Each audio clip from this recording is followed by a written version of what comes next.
ये नकली पंथ जो ये राधा स्वामी पंथ, जय गुरुदेव पंथ, धन धन सतगुरु पंथ, ये सारे झूठ बोले कति 100 की 100।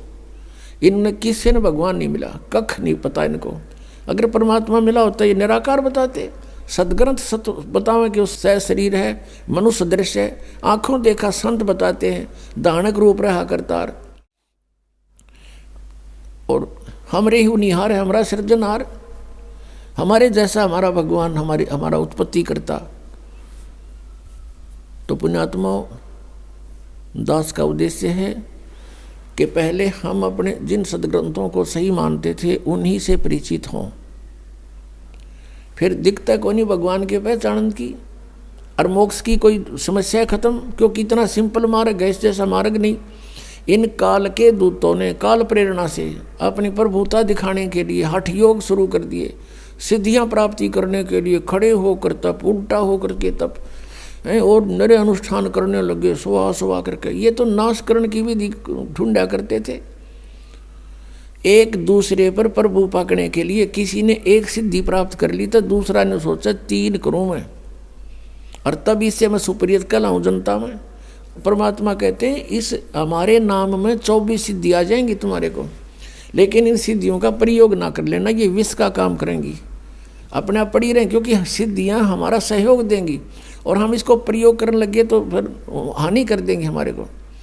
तो इसलिए ये सिद्धियों का प्रयोग करते थे। जैसे एक सिद्धि सब सागर पीवे, एक अगस्त ऋषि थे, परमात्मा पाने के लिए घर त्याग कर जंगल में साधनाएं शुरू कर दी। अब इनकी बहुत लंबी चौड़ी कहानियां हैं। बचपन जंगल में निकल गया, 30-40 वर्ष का हो गया, फिर भ्रमण शुरू कर दी। यानी पहले बैटरी चार्ज करता था, 1 वर्ष में 6 महीने तपस्या साधना करता था, 6 महीने भ्रमण करता था गांव गांव नगर नगर में जाके।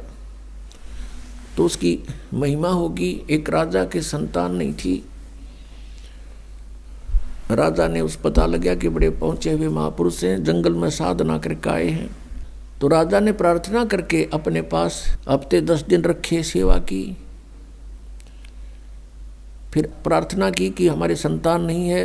अगस्त ऋषि ने कहा ठीक है, हो जाएगी, संतान हो जाएगी। अगस्त ऋषि चले गए, पीछे से राजा के घर कन्या ने जन्म लिया। अब वो घूमता घूमता 12 वर्ष के बाद फिर उसी रेंज में आ गया। 6 महीने साधना करता था, 6 महीने ऐसे जंगल में गांव गांव नगर नगर में घूमता था। तो 12 वर्ष के बाद उसी साइड का नंबर आ गया। राजा को पता चला कि वो महापुरुष आ रहे हैं, अगस्त ऋषि।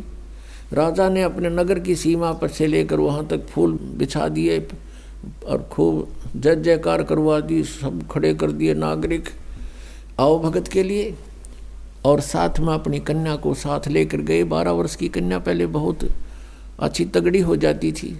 तो वहाँ जाकर के कहा कि भगवान आपकी दया से मुझे एक पुत्री प्राप्त हुई है, आपके आशीर्वाद से मैं आपका आभारी हूँ। अगस्त ऋषि बड़ा खुश हुआ और प्रार्थना की कि महाराज हमारे यहाँ कुछ दिन रुको। पहले तो कह रहा था कि नहीं मैं 1 दिन से ज़्यादा कहीं नहीं रुकता हूँ। फिर उसने कहा, जाकर जब बताया कि ऐसे ऐसे आपकी कृपा से मैं पुत्री प्राप्त हुई, हम चाहते हैं आपकी कुछ सेवा करें और हमारा मन खुश होगा। तो उसने 2 दिन की हाँ भर ली और राजा ने अपनी कन्या की सेवा की करा दी। बेटा तू इनकी दी हुई है और सेवा करो महाराज की। अब धीरे धीरे वो महाराज जुड़ा 7 दिन डटा। फिर कहने लगा कि मैं तुझसे कुछ मांगना चाहता हूँ।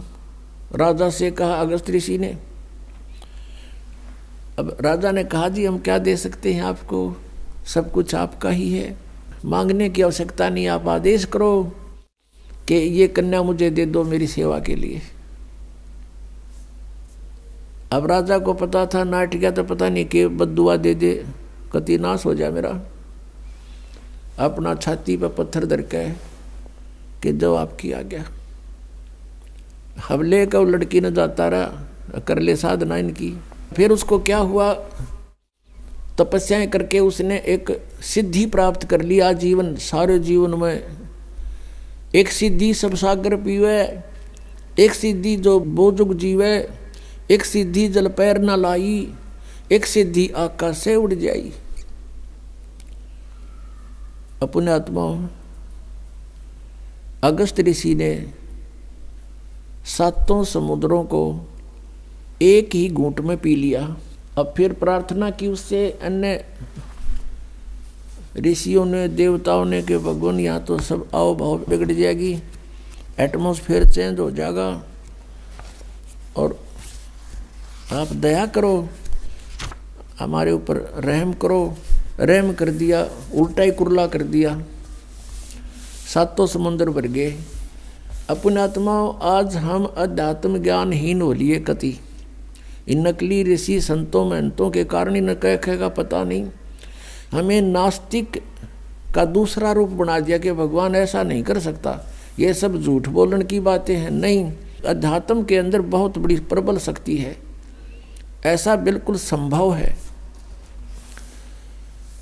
लेकिन ये हमने चाहिए नहीं थी, इनकी आवश्यकता नहीं थी, अज्ञानता के कारण ये किया। क्या कहते हैं परमात्मा, कहते हैं कि डंब कर डूंगर चढ़े, लोग दिखावा करते हैं। ये तपस्या करने वाले ऊंचे से स्थान पर बैठेंगे जहाँ से दूर तो दिखे सब ने महात्मा वो बैठा, और फिर आँख मीच कर बैठा रहा, फिर उसकी सेवा शुरू हो जा, लोग आन जान लग जा, उसकी महिमा हो जा, वह महिमा की भूख है।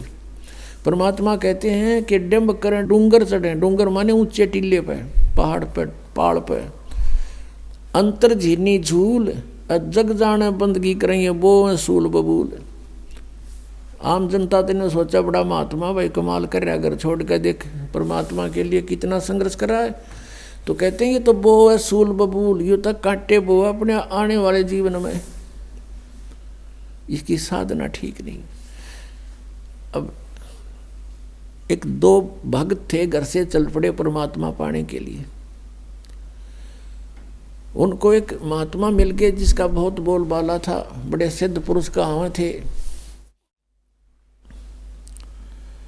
दोनों ने वहां दीक्षा ले ली, घर त्याग कर चले गए, सन्यासी हो गए।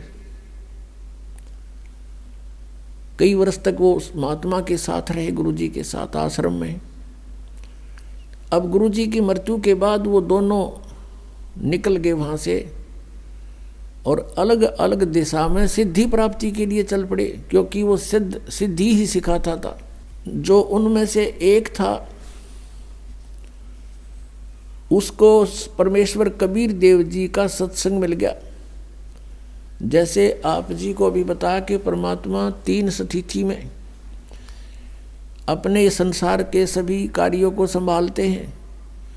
एक में तो पूर्ण रूप ऊपर बैठे हैं, सब ब्रह्मांडों का कंट्रोल करते हैं। अन्य रूप जैसे प्रत्येक युग में एक जीवन ऐसा करके जाते हैं, बच्चे के रूप में प्रकट होते हैं, जन्म नहीं लेते। वो सह शरीर आते हैं, सह शरीर चली जाते हैं। 120 वर्ष रहे थे कलयुग में, और सब अपना ज्ञान प्रचार करके अपनी अमृत वाणी लिपिबद्ध करवा के अपना ज्ञान सारा सुख संवेद दे करके चले गए थे, सह शरीर गए थे। और दूसरी स्थिति वो कहीं भी आकर प्रकट हो जाते हैं, जैसे आदरणीय धर्मदास साहिब जी को मिले, आदरणीय नानक साहिब जी को बेई नदी पर मिले थे, अन्य को दिखाई दे नहीं रहे थे, ओनली नानक साहिब जी को दिखाई दे रहे थे। और जो ही नानक साहिब जी ने बेई नदी में डुबकी लगाई स्नान करने के लिए, वहीं से उनको अंतर्ध्यान कर लिया। जनता ने सोचा डूब गए, सब जाल जूट डाले, इधर दूर तक खोज की, कुछ नहीं मिला। सतलोक में ले गए, फिर वापस छोड़े, तीसरे दिन वहीं खड़े मिले। तो ऐसे परमात्मा इन पुण्यात्माओं को मिलते हैं, फिर वो अपनी ऐसे आकर के वो परमात्मा कुछ लीला करते हैं। इसी प्रकार वो कहीं प्रकट होकर के कुछ दिन कुछ क्षेत्र में रह जाते हैं। कोई उनका गाम नाम पूछते हैं तो वो गोल मोल कर जाते हैं, संतों के गाम नहीं पूछा करते। तो जनता भी नहीं ज़्यादा खोजबीन करा करती, ना कोई मीडिया ऐसे कोई साधन थे। जैसे आजकल टेलीफोन है, नाम बता दे जब गाम, वहाँ पूछ लें करके भाई यहाँ का कोई आदमी है। तो उस समय ऐसा नहीं था। तो परमात्मा ऐसे रहते हैं, किसी एक क्षेत्र में कुछ दिन रह गए फिर अचानक चले गए, साधु रहते थे अचानक चले गए, वापस नहीं आए, ये वो परमात्मा की लीला थी। तो कबीर परमेश्वर जी ऐसे रह रहे थे वहाँ। वो उन दोनों गुरु भाई जो थे उस सिद्ध के, उनमें से एक को उस परमात्मा कबीर देव जी का टच हो गया, सत्संग हो गया, मिल गया उसको।